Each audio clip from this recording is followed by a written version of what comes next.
Hello, and welcome to a live author reading with Nancy Kilpatrick. Tonight, Nancy will be reading from one of her novels, The Sacrifice of the Hybrid Princess.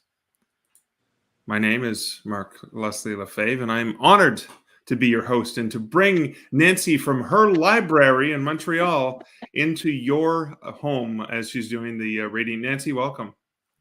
Thank you, Mark. Okay, I'm going to get right to it. Get right to it, and I will just hide backstage.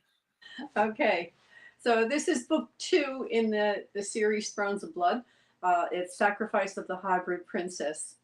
For some reason, I started reading these backwards. I read 5, 4, 3, and now I'm at 2, and next month I'm reading 1, so who knows why I did it. I can't remember. Here we go. I'll try to do 4 voices this time. Serene, your father and I want to talk with you. What about? Sit down, Vallada said. This may take a while. Mom, I want to get one of the slaves to make me a new pair of boots tonight. I don't like the ones they made me last week. They're not here to cobble boots for you on demand, Serene, but I need them now. Sit, Mort said. Serene took a seat next to her grandmother, Belladonna, who picked up the girl's warm hand in her cool one and held it. The girl looked first at Vallada and then at Mort, her vampire parents, back and forth, and confusion mixed with annoyance that grew on her face. Don't worry, Vallada said, opting to respond to the confusion. Nothing is bad. In fact, it's good news. The 4 were seated around the large walnut table in Belladonna's main room, surrounded by the furnishings and artwork she had acquired over centuries of life as a vampire. Much of the discourse was specifically sapient in style, taken in raids in the nearby city of humans.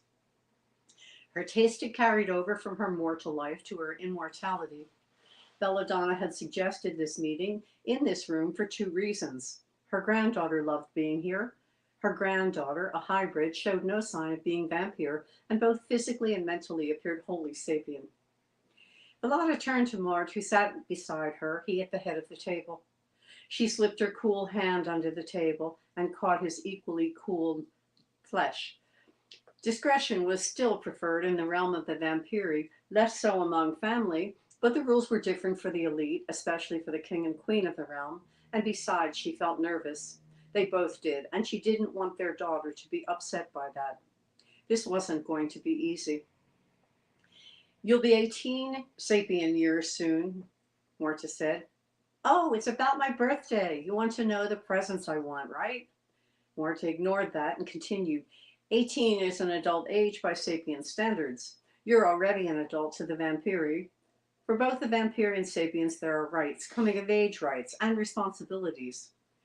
What your father means, Vallada said quickly, is that at your age you should be thinking about adult things. Like what? Serene asked. Well, for example, marriage. The girl's face reflected surprise, mixed with annoyance. She looked at both of her vampire parents and then turned to her vampire grandmother. The faces of the 3 were mask-like, expressionless, as with all the vampirii, but she was fairly adept at reading the almost imperceptible shifts, especially the eyes, which could not completely disguise emotion. Graham, she said, now feeling frustrated. Belladonna let go of her hand and put her arm around Serene's shoulder. Don't worry, my pet, she said, offering the girl the kindness in her eyes and the small smile that none in this realm of blood drinkers could easily replicate or decipher. Vallada tried to sound reasonable. You're sapient, and that means, no, mother, I'm part sapient, remember? The girl's petulant tone put both her parents on edge. All right, part sapient, part vampire, maybe a bit more sapient. Morta took over, otherwise they would spend half the night on this. We've decided you'll marry. What? The girl jumped to her feet. Sit down, Belladonna encouraged her. Hear them out. Graham, I don't want to get married, yes. I haven't even found anyone. Sit down and listen, Mort said, and his daughter sat under the pressure of the voice of authority, her father, the king of this vampire realm.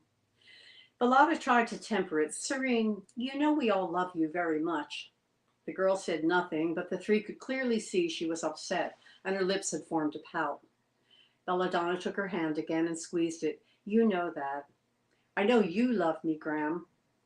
Vallada stifled an inhale. insulted by Serene's implication that only her grandmother loved her.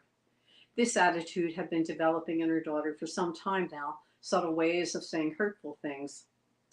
Morta squeezed Vallada's hand hard under the table, trying to calm her, but also trying to make her aware that her talons were digging into his flesh. The vampirii need a strong ruler, Vallada said, her voice strained. We have a strong ruler, two strong rulers, the girl said obstinately, in that tone which conveyed the unstated, you idiot. Vallada struggled for balance. Yes, your father and I are both strong, but if something happened to us, well, what's going to be? What are you talking about? What's going to happen to you? Tell me. Why? Where are you going? Nothing is wrong, Mort said, trying to reassure his daughter, who had gone from cranky to hysterical in a single second, though he did not feel reassured himself. But we need to know that if anything did happen to us, that you would be taken care of. Graham's here, so don't worry. I'll be fine. Her cavalier attitude stopped him for a moment. Yes, we know your grandmother is here, but there are other concerns. What if you were forced to assume the throne? Graham would help me, wouldn't you? Of course I would, Belladonna began, but Serene, be quiet and listen, Morta said, greatly perturbed, his tone more severe than he had intended. He tried to soften his words. You need a trusted partner who has in his mind both your best interests and those of the vampirii. Besides, Vallada added quickly, if you want to have children, you can't wait forever. It's easier when you're young. And being a hybrid, you should err on the side of caution when it comes to pregnancy, because conception is rare and certainly not guaranteed. She paused, reframing her comments a bit. Of course, I don't believe you'll have problems. Vallada smiled at her daughter, as much as her vampiric features allowed, which wasn't much, the effort designed to ease this discussion down a notch. Serene was young, so beautiful, and had inherited the best of both of them, Vallada's long raven hair and delicate form, Mort's pale ice blue eyes and sculpted features.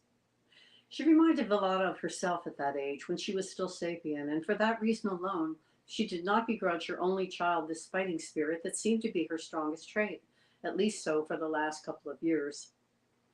Serene was the only child Vallada had been able to birth.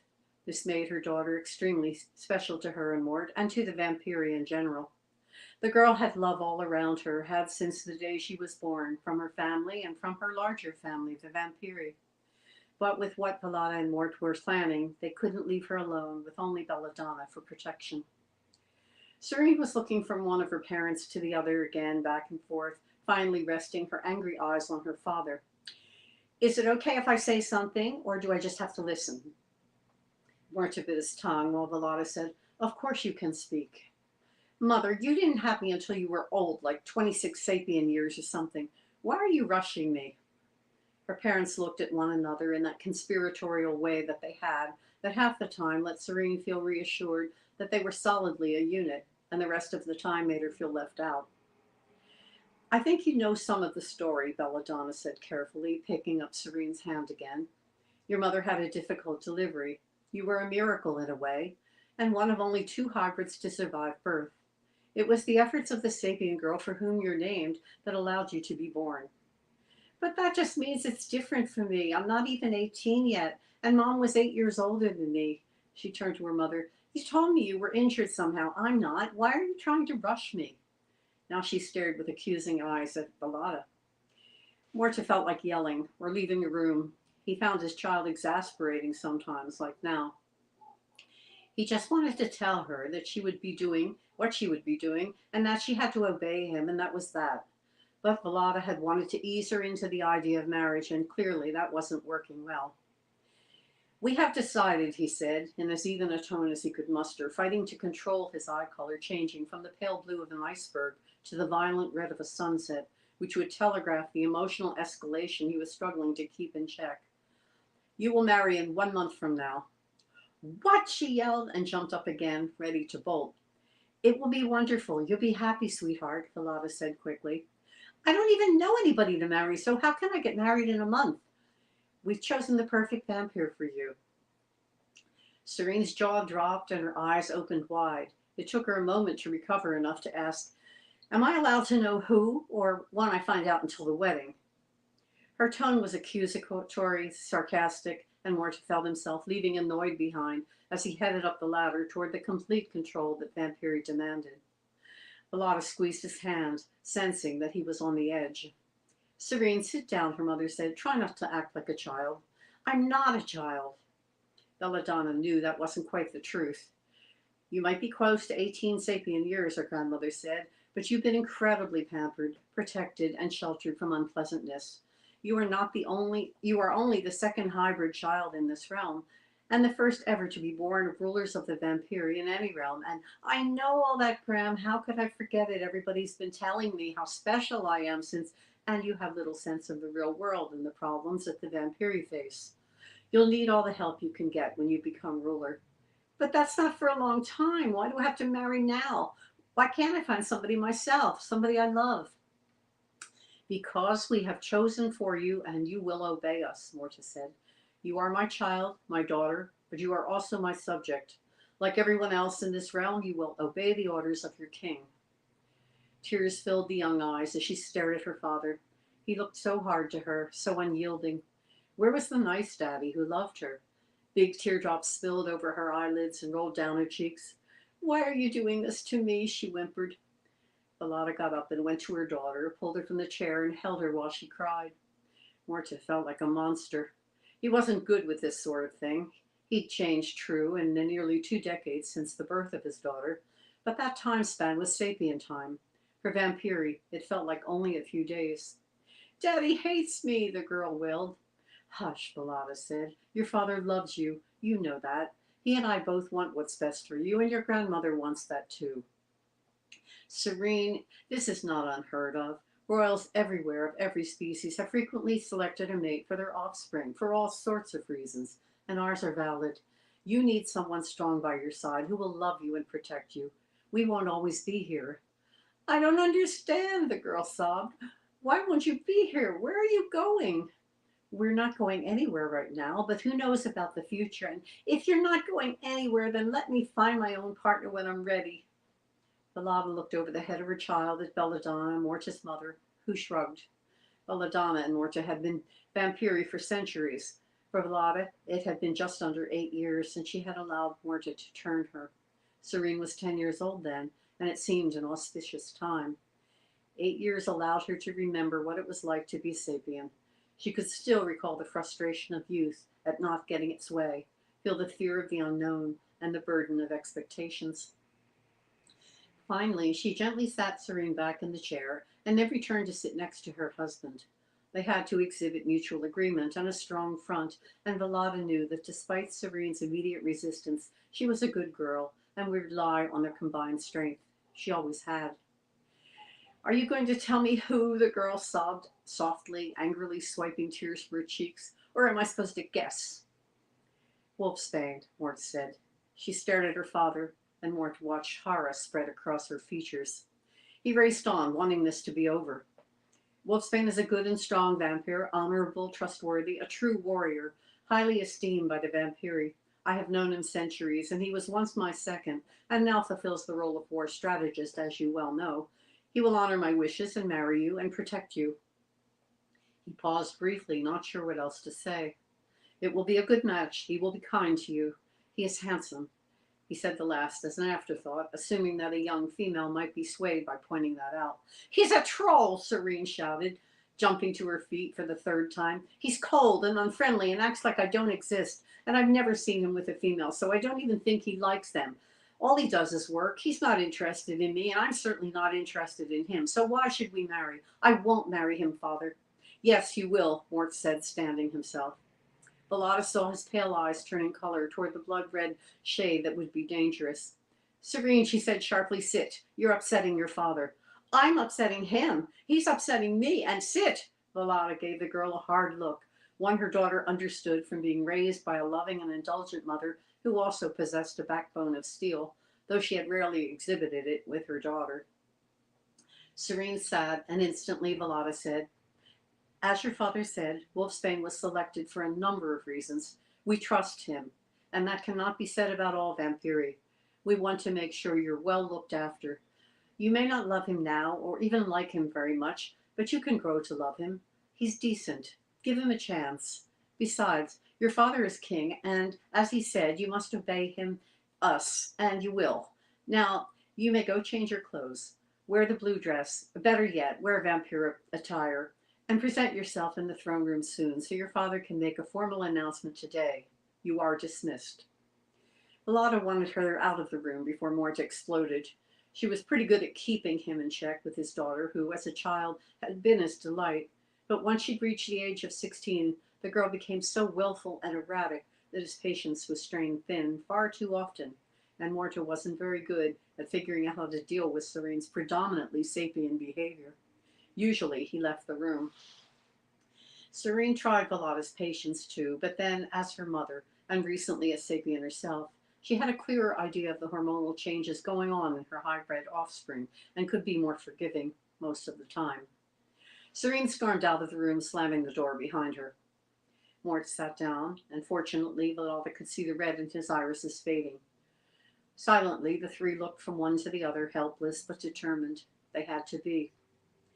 Finally, Belladonna said, "That did not go well, but it could have been worse." "How?" Bellotta asked.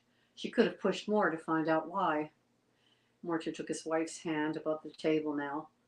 "We're doing the right thing. She needs protection. We cannot leave her alone." He looked at his mother, but before he could speak, she said it for him. "Yes, I know. I'm not able to rule the vampirii, but for short intervals, and we do not know how long I would need to rule, and the vampirii would not likely follow me for long. I'm not a warrior. Wolfsbane, on the other hand, is. His strengths are well known, and he is much liked and respected, and powerful in his own way. He has their trust. By her side, he can direct things, and that you definitely need." "We do, Mother," Bellotta said to her mother-in-law, "and I know you'll be there to care for her because you love her so much. But she's too young, too naive to rule. Wolfsbane is a good choice." She looked at her husband. "Do you think he can grow to love her? Can he love anyone?" Morta said nothing. He didn't know what to say. He looked at his wife and his mother, who gave him the small smile she was for some reason capable of. She had often bestowed the same smile, which he did not fully comprehend because it had so many meanings. "If he can love anyone," Belladonna said, "it will be Serene." And that's it. Chapter 1. That was Okay. fantastic. Thank you for that. All So, right. can I ask a couple questions about? Yeah, if you like, sure. I'm kind of curious. I want to talk to you a little bit about family and obligation and how this relates to the vampire mythos. Okay. Oh, is that a question? Yeah. I'm just like there seems to be. It feels like a very traditional, although we're Yeah. also talking about a different kind of family. Yeah. There's got to be a lot of parallels you were drawing upon, or is that something that's common in the vampire mythos? Well, I mean, the vampire mythos is really according to the person who has written the book or made the movie, and Right. we all, to a certain extent, everybody follows along with the myths that we know already, the European vampire. But I think in the world that I've created, it's very much because the vampires, they're called vampiri, because they have been human, they tend to set up their world in a human-like structure because it's what Okay. they're familiar with. So basically, they're trying to be organized so that they can deal with the problems that they have, which are basically the humans that they fight. There's wars all the time, which is going to happen in this book too. So that's kind of what it's about. It's like the basic mythology that I've structured here. Excellent. Thank you. I'm going to pop up. Caro says, great excerpt. I agree. Oh, Excellent. thank you, Caro. If anyone has any comments or questions, please feel free to ask them in the comments. The other thing is, was I detecting feminism in this? And is that something that comes to play in this text? How do you mean? Well, it felt there was a little bit of obviously power, family dynamics and power, but there also seemed to be that strong woman Yes. and I was just wondering if that's a theme that Yeah. it recurs throughout the book or It goes throughout the series, and women have actually responded to me about that because the women in the books are all strong, and they're not kung fu fighters strong. They are strong in ways where when they have to deal with something, whether they're human or vampire, they have to deal with something, and they step up and deal with it in some way. So that's what it's about. In a lot of it. In terms of the feminism part. So yeah. Excellent. Okay, I love All that. right. So I guess we're done because I know that you have somewhere to go. I have a little note here, and I forgot to put on my timer, so I'll just It's keep okay. going. But Okay, so as you said, anybody who has questions or comments to make, you can put them under the video that's either on my Facebook fan page or on wherever you're looking on YouTube. This will stay up for eternity, I guess. yeah, Okay, so there's that. it's very vampiric in that nature, right? Yeah, it is. Yeah. And I don't have to hold up the book because there it is up there. How do I do that? There in the corner. That's the book, Sacrifice of the Hybrid Princess. So I'm doing the reading of book 1 next month in May. I think it's the 17th. I'm not sure of the date. It's Revenge of the Vampire King. And then all of the books that are published, there's one more coming that's not published yet, but those are the ones that they'll be there. I need to thank the Canada Council, because the Canada Council here in Canada sponsors these readings, which is great that they put their money and their energy into helping writers, especially during the pandemic. They can be online. Usually these are done in person. Also, the Writers Union of Canada, which I'm a member, that's one of the organizations that this goes through. So being a member, I have access to this particular Canada Council thing. And I also need to thank always Mark, who is a super nice guy, a genius when it comes to tech. If it wasn't for Mark, you wouldn't see me or hear me, that's for sure, because I turn on the computer. That's as much as I can do.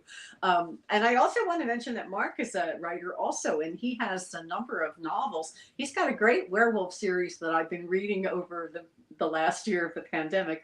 I think there's now 4 books to the series. Is that correct? So check him Yeah, out. book 5 comes out in May.